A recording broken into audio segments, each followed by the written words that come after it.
أهلا أعزائي المتابعين في فيديو جديد وتأليف جديد من العيار التقيل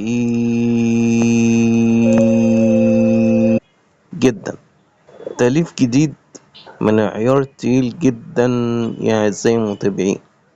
أغنية حزينة جديدة بعنوان كل الزمان ارجع يا زمان.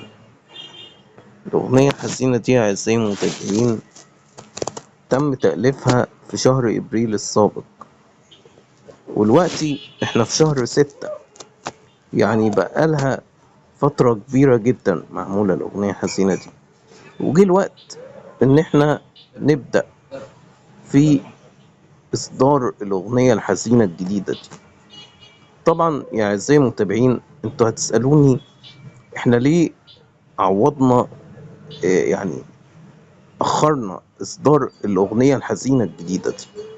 هقول لكم إن موضوع الفترة دي يعني صعب جدا إن أنا أشرحه لكم، بس هو يعني الحكاية إن إحنا بنمر بضغوط صعبة جدا.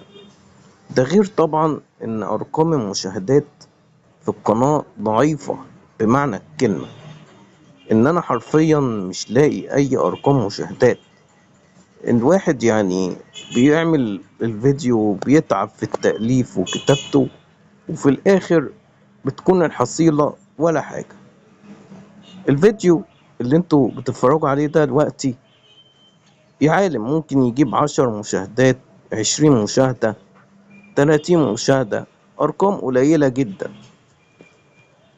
والأرقام القليلة جدا دي ما بتعجبنيش، فبتخليني أأجل عمل اليوم إلى الغد أو بعد الغد كمان.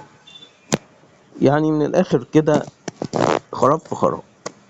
إحنا الأرقام بتاعت المشاهدات دي لما بتقل بنضطر إن إحنا نأجل إصدار الفيديوهات الجديدة. يعني الأغنية الحزينة دي كانت المفروض يتم إصدارها يوم 2 مايو.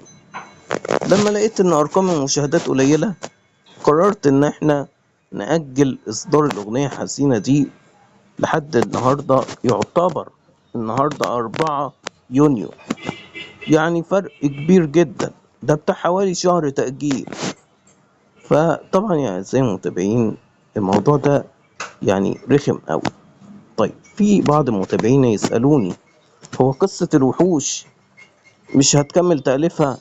أقول لكم يا أعزائي المتابعين إن قصة الوحوش فاضل فيها 5 حلقات، والخمس حلقات أنا بفكر أنزلهم بالتتالي، يعني يوم ورا يوم، بس ده بشرط واحد، والشرط ده هو إني ألاقي أرقام المشاهدات اتحسنت وفي الأحسن.